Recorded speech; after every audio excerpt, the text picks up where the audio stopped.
Okay. And in the excitement of last week, I completely forgot to introduce myself because it was our first one. So welcome to everybody who didn't join last week. It's lovely to have you. I'm Holly Oliver. I think I've pretty much spoken to lots of people on the call today, which is always nice, but it's always good to reintroduce yourself. So I'm trainer and training coordinator at Claromentis. So I deliver most of the training and also put things in the calendar. I think that's a fair job description. So today is our second Q&A session. It's going to run for about an hour. Feel free, once I've got a few questions already sent over, so please feel free to drop out or drop in at any point. And we're going to work through the questions that have already been sent over, and then I'm going to open it up to everybody on the call. Also, as we're going along as well, if you have any questions or things that you haven't sent over yet, please type them in the chat box below, and we'll catch up with them as we go along. Okay, and I'm hoping, last week we had a few technical issues, but I'm hoping this week it might be a little bit smoother. All right. Okay, cool. So today we are going to start with some questions from Brady.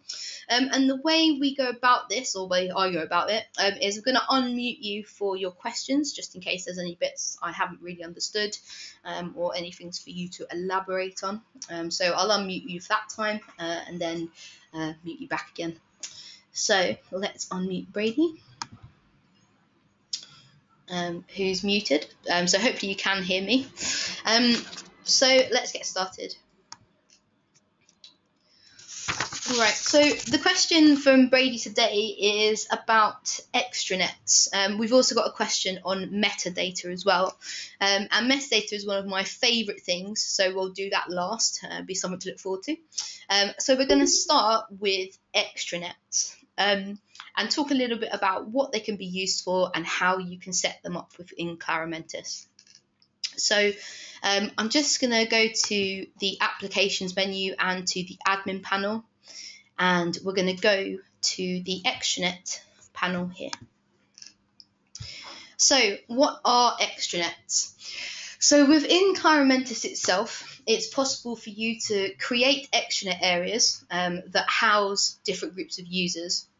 And one of the kind of main reasons why you may want to use an extranet area is if you have third-party users on your system.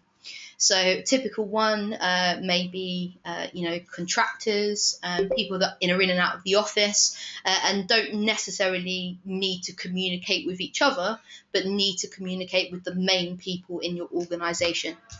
So if you imagine your intranet is your primary area, so your primary bubble with all your lovely people in it, and then around that bubble of intranet, extranetness, you have other little zones where you can house other users who can't communicate with each other, but can communicate with you.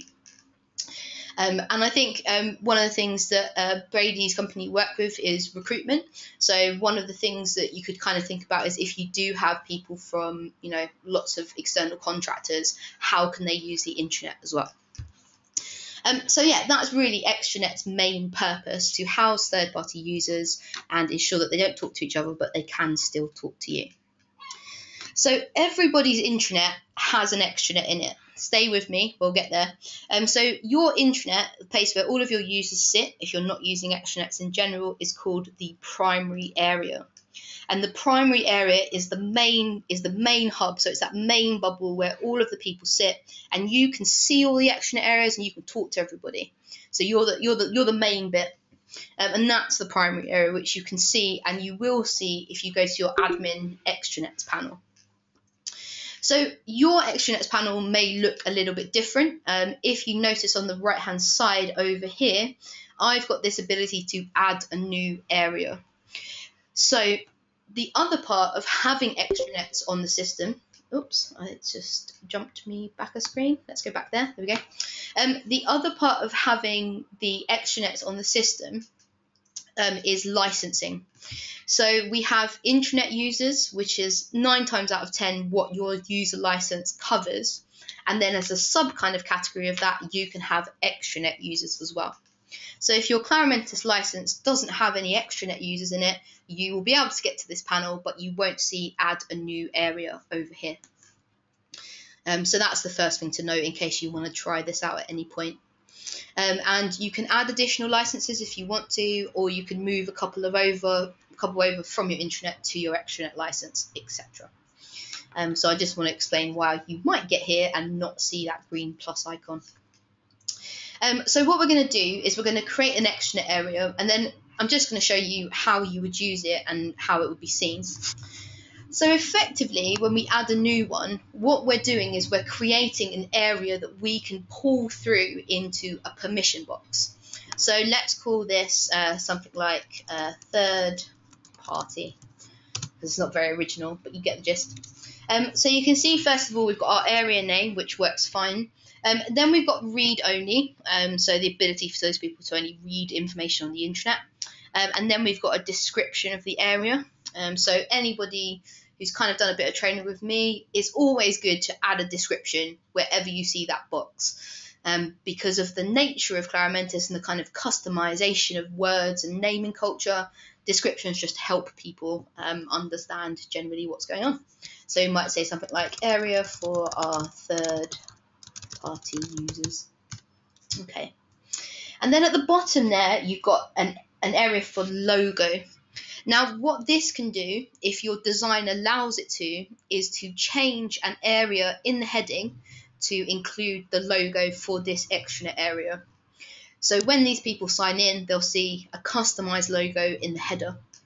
So again, very, very useful for quickly customizing the intranet for a different group of users. It's not tied into a whole brand new VI. It's just the ability to show a logo, a brand new logo in that header. So we can upload a file there if we want to. And then the other bit is this available visual interfaces tab, which you will have seen when you create a role, a group, or a user. And it's the same thing really. Here we can choose what homepage this particular extranet area land on. And in this instance, I'm just going to say we want it to be the guest VI, for example. And then I'm going to not allow these other ones here. There we go. And then hit submit. Okay. So now what we've got is our extranet has been created. We can scroll down and we can select users and we can move them into a particular extranet area. Also, if we go back a step, you'll now see that we have an additional extranet area in our admin panel. But under the primary column, it's not our primary area. So we already know that this is not the main area of the intranet. And like anything, you can go back in, delete, and edit. If you delete an extranet at any time, you can move the users into your primary area so they're not completely lost, etc. So that's our extranet area. So what we're going to do now is we're going to see how that affects the rest of the system. So the first place we're going to go, the most important part of the system, is the people that are on it. So if we pop back into the admin panel, and I'm actually going to use this lovely little search bar that's arrived in 7.3 and go for people. So when we add a user to the system now, in this assign user to extranet area, you'll see I can choose primary area or third party. And in the past, if you've been setting up users, you'll notice that it's always on primary area by default, so that's not too bad, but now you can change it to third party. In addition, when we're creating roles, so if we add a role over here, you'll see that I can assign this role to a particular extranet area, and likewise with groups. So let's just go and have a look in there. There's our extranet area drop down again. So that's how it affects people. So you can put people into them, you can create roles and groups in these particular areas, and effectively have your own sort of satellite intranet system going around your main area. So the big one, how does this then have a knock-on effect for permissions? So if we go into, let's find a document. Let's go back. Let's actually create a folder for our extranet area. So I'm going to add folder here as usual. And we're going to call this, might as well keep it consistent. So let's say third party document. add a description, documents for third party only. I need to work on my example descriptions. So now we've all been here, we've all created a folder and then needed to set permissions on. And in this box, what we can do is we can type our extranet area. So there's our extranet area, third party. We can select them as a permission object and make sure that they are the only people who can view and edit a particular object or document. And this applies across the board for all permission areas, so you can just use it as another permission option. And if we click on Browse, and you'll see that in type you also have extranet area. So if you have lots of them going at once, you can make sure you're selecting the right one at the right time. And then we might also add our intranet administrators as well. So you can see you have a crossover. So you can have the primary area, intranet admin, being able to see this document folder, but also making sure that the right extranet area can see it too. And then we apply those permissions, and that's it. So now when that third party team come in, or the extranet area come in, they will only see this document. And that's pretty much extranets. So all about having a zone on the system that's for third-party users that you can then apply in people and permissions. And if it's something, if third-party users or external users is something that you want to work with, obviously there are lots of other ways to do it. So you could have different groups and different roles to distinguish people. But really the main plus of the extranet area is that those two people can't see each other or communicate across those extranet areas. So if it's more of an open thing you're looking for, where content kind of flows back and forth between lots of different people, extranets may not be the right thing to do. But if you do need that level of restriction and content control, you can use them. So Brady, I don't know if you can hear me or you're there. Does that kind of answer your question, or have you got any additional questions about that? Oh, we have a chat message as well. Oh, okay. So I'll unmute you again. There we go. Hello.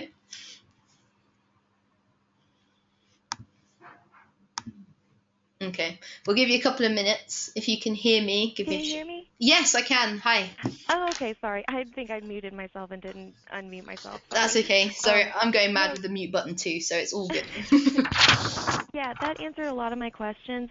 Mostly what we were interested in the extranet areas for would be for document sharing. Okay. So could a visual interface be created so that if we were to create an extranet area for like a third-party, a client or whatever, that they would only have access to like the document application and not be able to see anything else on the intranet? Yeah, absolutely. So you can have VIs designed and show them to anybody based on their permission group, role, extranet area, or even individual user. Although that does seem a bit extreme, but you get the idea. Mm-hmm. So yeah, absolutely. And we have had situations in the past where exactly what you've described. So a particular extranet area or a group of users needs to see a very streamlined homepage. So usually like a few buttons here and maybe a document component here. And yeah, that's absolutely possible.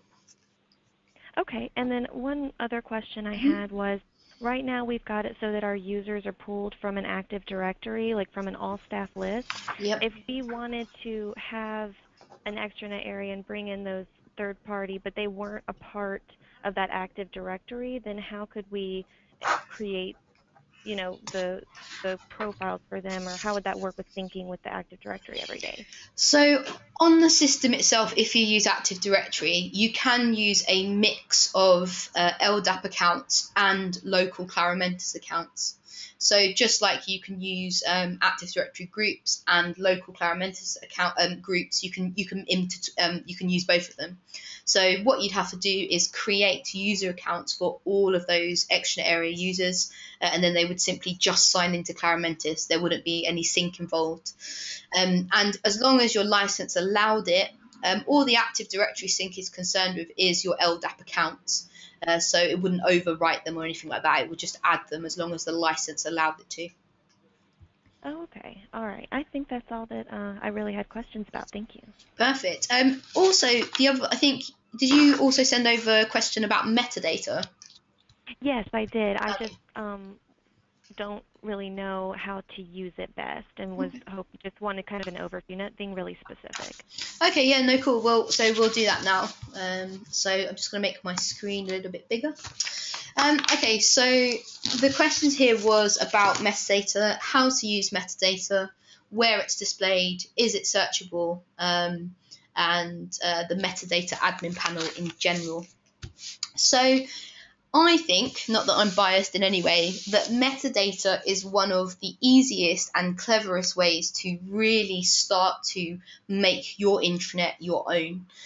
Because it's the information, it's all the information that you can store, you can bring into Claromentis, that is your way of working. So let's talk about how you can use it and where it appears. So we're going to go into the admin panel first, because all roads lead back to the metadata admin panel from every application where metadata is possible to use. So I'm going to use this search again. I need to get into this. There we go. So let's click on that. So metadata in general allows you to add additional fields to different areas around the intranet. And you can use it across lots of different applications. And mainly what it does is it gives you those additional fields and options when you are creating or editing content. So let's just show you a couple of examples of that. So I'm going to add some metadata to the news application and also to documents. And once you get your head around metadata in one application, it is pretty much consistent throughout all of the other applications as well. But the metadata panel is a really good place to come to, because you get a kind of list, a type of all of the applications that this affects. So we can see image gallery, news, we can have metadata in users, publish, documents, etc. And you can also add new metadata sets, which we'll get to in a moment. So where does metadata appear? What is it for? So let's start with documents, because it's documents and people are probably the heaviest, or the most customized through metadata. So let's go into our third-party documents folder and upload a document. So let's go to here and let's go for those documents. There we go. Let's go for this one here. So when you upload a document, we all know that we've got description and notification. And this is called the simple uploader. So very straightforward, whack in the document, hit add document, and it goes straight to your intranet. If you click on detailed upload, you get this whole kind of world of information and details that you can set up for this document as you go along. So there are a few metadata things that are there by default. So things like tags, description is a piece of metadata as well, and version comment as well. So in detailed upload, you can see here I can add some tags, so let's select them. I can add a review date, I can add a description if I want to, and a version comment. And this is the standard metadata set for documents. So if we hit add a document, we'll see that uploads. If we click into it, we then have this overview tab here, and this displays all of the metadata that is there by default, and also any custom metadata you add. So this is where our metadata is displaying. So what we're going to do now is we're going to add an additional metadata field to this area. So let's jump back to metadata. We'll go into documents, and you'll see all of the custom metadata in here. So there's review date, which is our review date field. So let's add another one. So we're going to click create a new field. And you might have something internally like unique document reference. You might have employee ID. You could have a particular bit of information that you need to attach to your documents. And it's also a very clever way of getting people comfortable with a new system very quickly. So if there's sort of anything that your users are used to seeing tied to documents in an older system, you can bring that field over here, add it to a metadata set, and it all becomes searchable. So let's do that in here. I'm going to call this document reference. ID. Actually, let's just go for doc ID. That'd be nice and easy. And then our key is our unique factor for this metadata field. So let's say doc ID again. So what you can then do with metadata fields is you can choose the type of field that is displayed. So it could be a simple long text box where people can just add information. It could be a checkbox to say something like, is this document verified? Has this been seen by this person, etc. Date and time is quite a good one because you might have internal review dates, appraisal dates, all of that kind of stuff. And then you can have other quite useful ones like references to other documents on the system and user selects. So you may have a document that has a different author or a different creator than the person uploading it. You could add that there as well. So let's just add a simple string field and I'll show you how this works.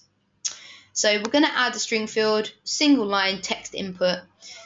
Default value is the value that appears in that box when you first look at it. You probably can change it, but it might be something like, please add your document ID here. And then we have all of these additional options, like is it editable by our users? Repeatable is usually for checkboxes or select boxes. Is it visible? Is it mandatory, etc. So using these fields, you can force people to add information about a particular document. So once we've done all that, we're going to click Add New. And there's our document ID created in Documents.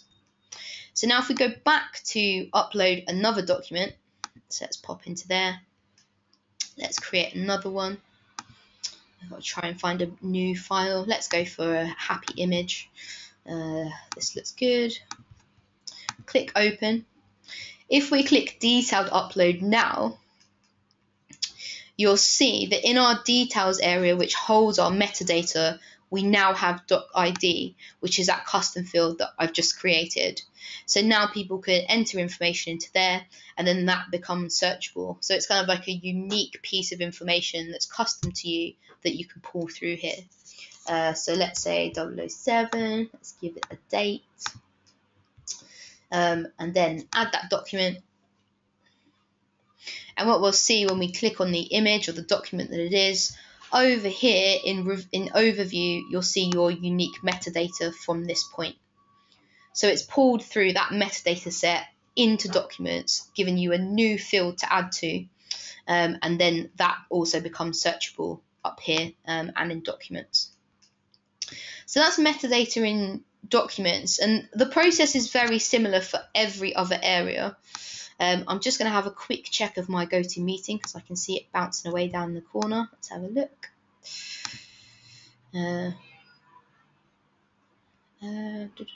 So Nicole says, is the review date for when one uploads the document or the next time one is uploaded? So the review date is just an arbitrary date that you select. So you have to select it in that metadata panel as you go through. And why did the field not hold your type data?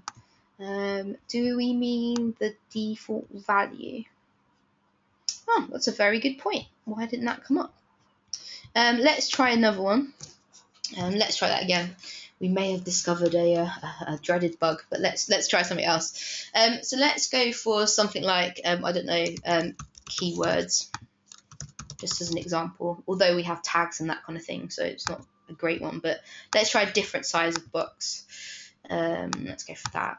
Let's say, please type your keywords. Visible, yep, visible with no value, and we're going to leave that as is. So let's go back to our document and try and upload another one. Let's go for a bit of New York today, seeing as Brighton's sort of sunny. And let's go to detailed upload. That's interesting. It's not remembering our default values. I don't know why it's not doing that as the answer to your question, because honesty is the best policy, but I will find out, because that should ideally stick there, and I'll find out why that's not working. So yeah, so that will be one you'll have to come back for next week. And also, just to let everyone know, in the meantime, if there's any questions that I can't answer, because I am a human robot after all, I will follow them up via a thank you email a bit later. So we will find out why that's not working. But you can see the different field type that's appeared there. Another super useful one for documents, let's just create another one, is we could say something like related documents. Let's call this related. And in the type field down the bottom, there's reference to document. And we can say here document selector. If we add new, when we go back to add another document, so let's pop back here. I'm going to select from the pre-uploaded document because it's just a bit quicker, and go to detailed. Down here you'll see that I can select a document from within the DMS and apply that set of metadata to this particular document. So let's go a bit crazy. So let's add a review date. And yeah, these review dates are arbitrary, so you just have to view them. There's no notifications that are sent out for those review dates. It relies on you to check when they're ready. So let's call this New York and add that document. So now if we click onto that, you'll see over on the right hand side I've got loads of additional metadata here, my keywords, and also my related document as well, which I can click on and download. So that's metadata in documents. I'm just going to check we've not had any other questions. Cool. So that's metadata in documents, and that is probably one of the most popular places to use it. The other place is metadata in the people admin panel. So if we go back to one step to metadata and into users and click edit, you'll see here that what you get is a list of every single field that is custom within the people application. So when we talk about adding users, usually it's probably quite a way away for a lot of people now, but in the first or second training session, we talk about how you can customize the people profile, and how it's actually a very clever tool to get people more involved in the intranet and also to hold very kind of useful information for them. And once you think of kind of one cool metadata field, I think in the people panel it gets a little bit addictive. You think, well, what can we also include? How can we make this a central resource for everybody? And metadata is one of the ways to do that. And it's exactly the same process. If you want to create a new field in people, you can click create new field and you'll see the options are exactly identical. Incidentally, for people, this is also the same content that you see if you go to the people admin panel. Where are we? Down here. And click on configure user profile fields. You'll see you get a kind of rundown of all of the profile fields on the system. And this is also a very nice point because a lot of these are obviously Claromentis terminology driven. So, for you, landline or mobile might not be applicable.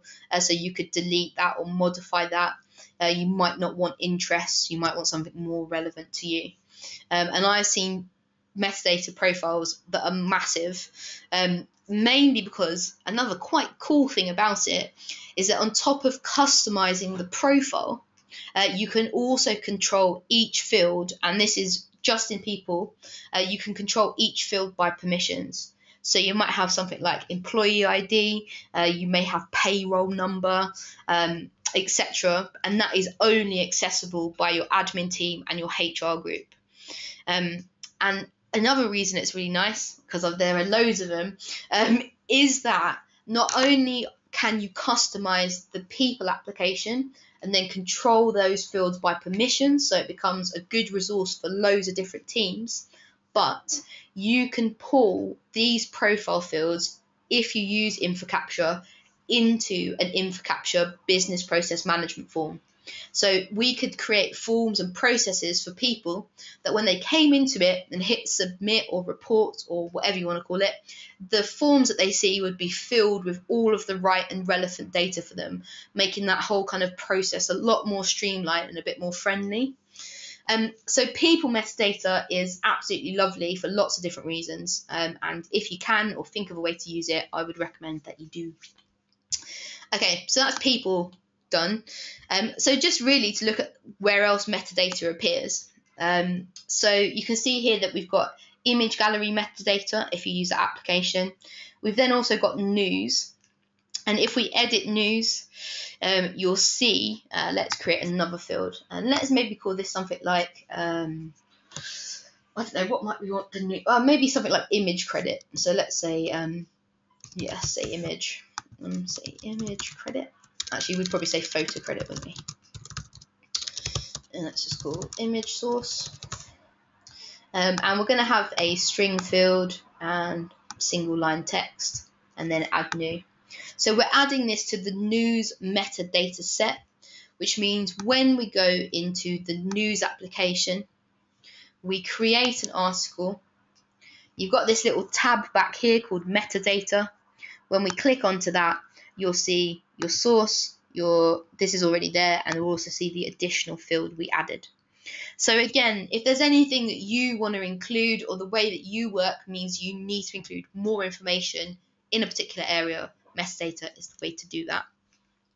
And my last kind of favourite one in terms of using metadata, and I don't know if anybody does use them, but is idea spaces. And idea spaces is our sort of collaboration tool where you can set up areas within the intranet where people can kind of discuss things and share ideas in a space, ironically enough. So on top of these existing sets, which should be there in your system now, at the top you'll see we've got new metadata set. So if we click onto that, we can then choose from this existing list where we can apply that metadata. So we've got Google Document Links, and this is if you use Google Doc Links within your DMS. We've got record types, and that's if you use the electronic management, record management features. Contact is for the contact area in the people application, and then we've got idea space right at the bottom. So let's go to idea spaces. So idea spaces is kind of one of those applications that if you can get into using, or you have any projects that you work on and you want kind of like an isolated space for that, it's a really good area to do that. Also because it uses Innovate to kind of lead discussion, so people are quite familiar with it from the get-go. So let's create an idea space. Now in here you'll see that this information is quite kind of vague by default. So let's call this something like, I don't know, let's say feedback area, something useful like that. And then we've got a description, please leave your feedback. And then we've got other things like categories, tags, which are all very, standard. But then here, can you see we've got no metadata. Now idea spaces has a lot of flexibility in it, in that people use it for lots of different things. They use it for ongoing projects. Internally, we use it to collate information about clients if we're working on a particular system, different products, ideas, all of that stuff. So this kind of isn't enough information for your general users. There's no kind of like unique project ID, anything like that. There's none of you in there. So if we create this idea space, and we have a look at the details tab, you'll see that, other than feedback area, we don't know an awful lot about what this project might be, etc. So using metadata very cleverly, let's call this idea spaces. What we can do is we can do stuff like add additional fields. So we might say project ID, you can tell it's after lunch, my typing's all over the place. There we go, project ID. Let's just say a string field, perfect. And let's say other stuff, like we might say project manager, and we might use a user select there, and then add new. So we're taking an application of something that's quite basic and adding metadata. So now when we create an idea space, let's call this project A. Please talk about project A. Sounds good to me. And then down here you can see we've now got these additional categories that we can include. So we might say organization, tags, project ID. and we might select a project manager as well, and then hit create. And we still get that same kind of look. So we've got like events, tasks, all that kind of stuff. But now when we click on details, we see a little bit more information about that area. And if we click on that, we can then go and see who that is. And that's pretty much metadata. So have you got any questions about that, or do you feel a little bit more aware of what it actually does and how you might be able to use it? No, I don't think I have any specific questions. That pretty much covered everything I was wondering about. Perfect. There's also a metadata. I think there's a metadata user guide as well. So that takes you through step-by-step processes. Great. Brilliant. All right. Well, thank you very much. So I'm going to mute. You're welcome. So I'm going to mute you now. Hold on a second. Oh, right. Nicole's got a question. Would the photo credit appear anywhere in the published news article, or does it stay visible only on the back end? So it appears in the main article itself. So you'll notice, like when I saved that idea space, when I save that document, it all appears when I click on it in the front end, and news is the same. So if we go to news, publish an article, let's say, I don't know, let's just put something in there for now. Oops. Claromentis.com, Claromentis. Let's add a bit of a title as well. So let's say news article. Oops. Abstract. And hit publish. You'll see there is your metadata displayed at the bottom of the article itself. So if we just add a quick image to that as well, you'll see it'll flesh it out a little bit more. So let's go for that again. And then on the home page as well, that should display. But again, on the home page, it's slightly different because that will basically be based around your actual news component design. So if we have a look in the main news feed itself, you can see metadata is displayed. Now, depending on my VI design, you can see it does pull through, but you wouldn't necessarily need to have that. So we can control all of the bits that are displayed in this news component area here, as you all know. And then when you click through to the article, you could display metadata there. Is that okay, Nicole? You're welcome. She said thank you, by the way. Okay, cool. So the next questions we're going to move on to. I'm just trying to see who's in attendance. I should have done a register at the beginning. Okay, cool. So we're going to jump on to questions still about documents from Jennifer, which is about document reporting. So let's go back up here and unmute. Oh, Jennifer, you're already muted. So if you do want to come off. I'm here. Oh, hello. Yes, I can. Hi. How are you? Good. Cool. Brilliant. So I've kind of distilled your questions into a few. So we've got how to run a report to identify document owners and their respective documents.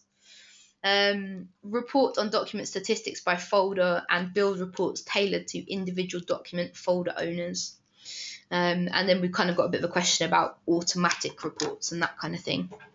So what I thought I'd do is show you, I think, because one of your questions was about finding document owners and the documents that they have created or added, and that you kind of knew how to do that, but it gets a bit lost, and it does with reporting. So we're going to go back over where that is.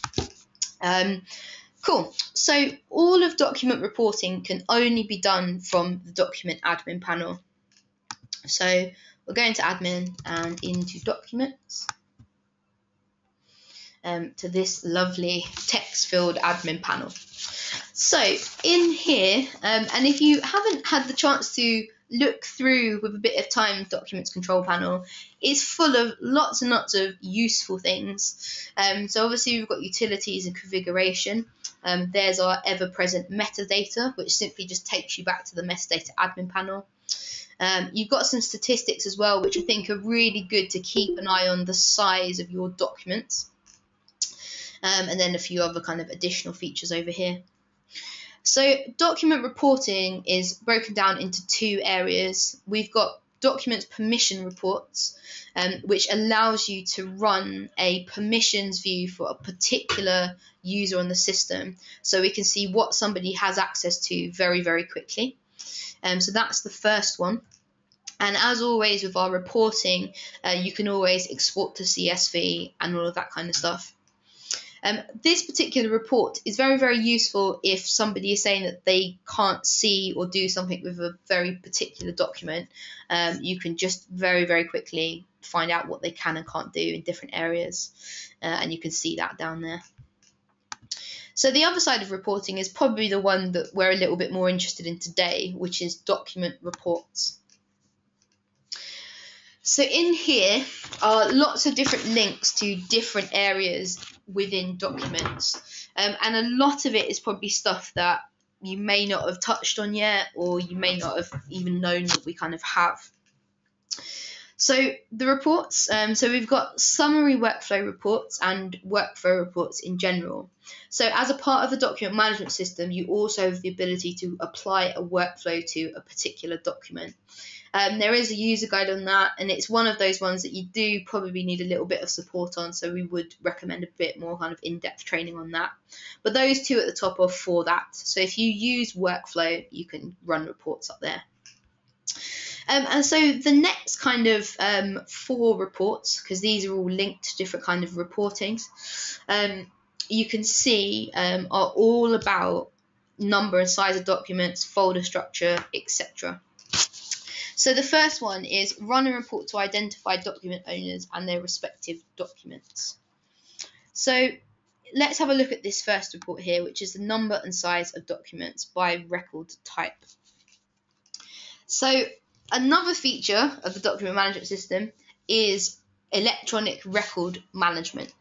And that is all about additional features, mainly security features, and which can be enabled in the config file. So if we go all the way back to documents admin, you'll notice over here we've got these features. And even though it's a cool abbreviation, it does just mean electronic record management system.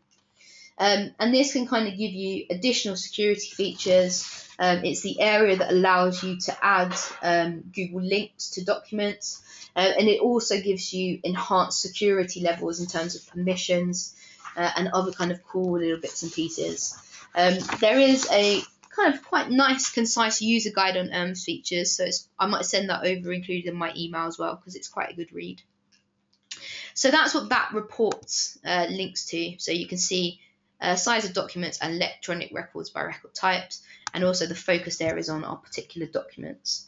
So if we remove this, I can choose a folder on the system. So let's go for third-party documents, hit select.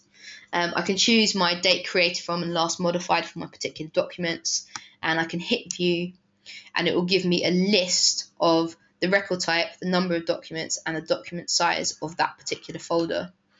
I can then further refine that within the folder by user. So if we view that, I've actually uploaded all of those, so it will tell you how many documents belong to me. So let's try someone else and see if this works. And view. You'll see there are no results for Hannah in that particular folder because she hasn't uploaded any content at all.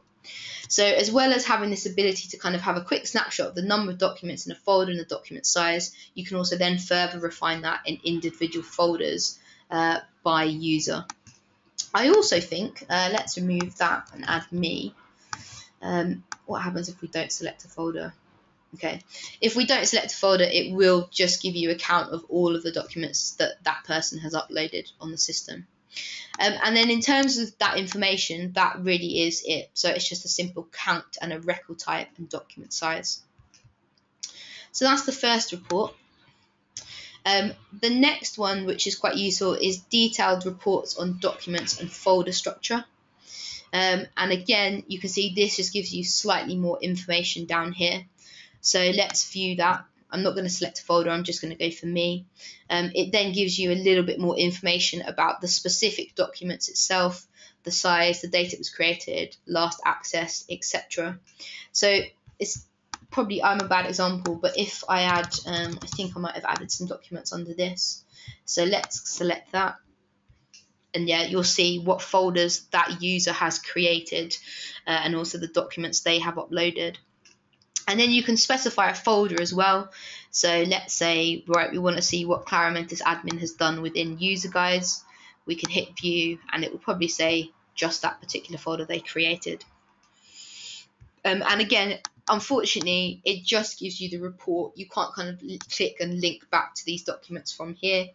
And as always, you can see you get a CSV file as well. So that's reporting on more kind of specific detailed information. So the one above that is all about count, so the number and size, and then detailed reports on a particular document or folder allows you to do it system-wise or specify a particular person to check that out by. Now, the number and location of electronic folders, documents, and records by specific access control markings is a super long sentence. But what this is referring to is if you use the ERMS features, you can have these things that are called access control markings, which are pretty much these here. So you can see this is an additional ERMS feature. So as another layer of permissions, aside from your already set up permissions, you can put documents into these particular permission layers, really. My favorite documents are always top secret ones because it makes me feel important. So you can check who has access to top secret documents in a particular folder, etc. So this allows you to filter by that access control level. So if you're not using that, that's not particularly relevant. But the two in the middle are probably the most relevant. And then the very last one is report by review date. So this allows you to generate reports via review date. So let's see, I think I put some in here, didn't I? So let's select that. We want metadata to show over here, review date, and then hit view. And it will then show us, I think we can't filter by review date though, I don't think. So it will just show us within this given time frame. If we get CSV file, why is it not showing us our metadata? Let's try and click all of these. If in doubt, click everything is my advice. Right, cool, that's a little bit better. So we've got doc ID, keywords, related documents, description. Now I think review date is missing because this is looking for documents that have review dates anyway. So we can select from and to, etc. And then we can click on that particular document and view the review date for it. So it will work out which ones have that included. Oops, there we go. So that is pretty much all of document reporting. So the ones that are probably most useful are the third and the fourth, and the last one if you're going to use review dates, or if you want to run a quick report on that. Because Nicole, you're absolutely right in that question. Review dates, how do you know? And there are kind of lots of solutions around that. One is run a report. The other one is we have a component that actually pulls in documents for review based on their date. And you can have that on the home page or on a publish page, etc. So we have that option as well. But other than that, it's pretty much just a metadata field. So I'm just going to check back here. Can you tell how many times a doc has been viewed? You can indeed. Each document has its own audit trail, which we'll look at at the moment. But just to finish up on document reporting, the other question is if you wanted to quickly see all the document IDs and the corresponding document, be able to easily run that at any time I wanted or schedule it to run automatically. So the process of running those reports is exactly as I've shown you. So you have to have access to this admin panel to run them. You can see down here we've got rights to view reports as well, so you can run them and share them. But if you want to run a report and set one up, you have to do it in here. And unfortunately, there's no way to set up like an automatic process for that as it is from the admin panel. So Jennifer, I don't know if does that answer your question? Do you have any other questions or anything you'd like to go over quickly again? Yeah, no, I think thank you for going through those reports. It was useful to see from your perspective what they're used for. So thank you. That's all right, cool. Yeah, and I think again it is one of those areas that if you use, I guess like Brady was talking about, if your intranet is a lot about documents, it's one of those things that I think is quite easily missed in this documents control panel. And like I said, after the call, I will send over the guide for the ERMS features because there might be some things in there that you guys would want to use. All right. Okay, so quickly to Lois's question about viewing how many times a document has been viewed. So each document, let's pop back here. So each document has its own. Also, thank you to Jennifer for those questions. But back to this, you can still tell I'm very new at this. It's like hosting my own radio show, but with less jingles. I might get a jingle for next week. So in here, if we click on a particular document, within this area, if we click on the small triangle icon, you'll see right at the bottom you've got View Audit Log. Now, it doesn't give you a count per se, but it does show you how often a document has been viewed by and who. And you can also export this log to a CSV file as well. So let's have a look at how that looks if we open it up. Drum roll. Let's think about it. Okay. So you can see the details of how many times it was viewed. As far as I'm aware, it doesn't give you a count, but I'm going to double check to see if there is a way to have a specific view count on a document, because pretty much that's statistics, isn't it? And we do have intranet statistics, as you may or may not have seen, but you can't, you're not able to filter that by a specific document. So usually what we'd recommend in terms of how many times something has been viewed is this particular auditing area here. And it's the same for files as well, or folders rather. So if we view properties of a particular folder, we can then view the audit log for this folder as well, which kind of gives you a rundown of everything that's going on in that relevant area. And like I said, I will check if there is a way to view a lovely number as a statistic for an individual document, though I have a sad feeling there probably isn't. But it's always good to think about what you guys are thinking about and see if that's something we could, do. So yeah, hopefully that is okay for now. Lois, have you got any other questions about this? So I want to be able to run a report on all docs and how many times they would have been viewed. So as it stands, as we briefly just touched on, the reporting features don't cover view count. So in detailed, so let's go back to document reports and go to detail reports on documents. You'll see we've got just last accessed and modified, so it doesn't give you a view count. But leave that with me. I'll see if there's any way that can be done as it stands. Or maybe that would be an excellent kind of suggestion as we move forward with the DMS, because I think that's pretty reasonable. I mean, just to show you very quickly, we do have intranet statistics in here, and you'll see that there is a documents one here, but it kind of gives you last edited and most popular, but you can't specify a particular document to do that. So it will just show you the first kind of 4 documents over on the system. And in terms of reports, you can just simply download this information. You can't really specify a particular document at a particular time. So Lois, leave that one with me, and I'll get back to you on that if that's okay. So there's just another question that's come through, which is there an automatic way to transfer ownerships of documents from one user to another? So let's go to the admin panel and to documents, manage document list, and in here we're going to edit properties. And you'll see here when you edit properties in the admin panel that you can change the owner of a document in here. and then hit Save Changes. And then it will update in the admin panel to show the new owner of that document.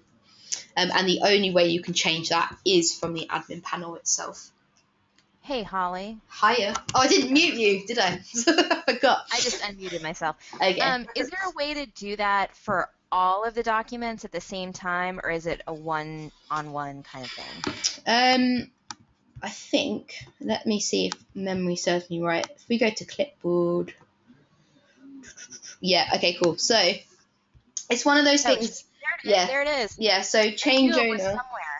And then you can select. So let's move all of those to, I don't know, let's pick Anthony. Change. There we go. Perfect. And also, if you do it with, I think if you do it with a folder, can we do it with folders? Yes. If you do it with a folder, can you see underneath that you've got including all child objects as well? So it will update all of the subgroups or the subfolders in there as well. Awesome. I knew I had seen that somewhere and I couldn't remember how to do it. Thank you so much. Yeah, that's all right. And Clipboard is one of those. Again, if you haven't used Clipboard, check it out because it's very good and it's also in Publish as well.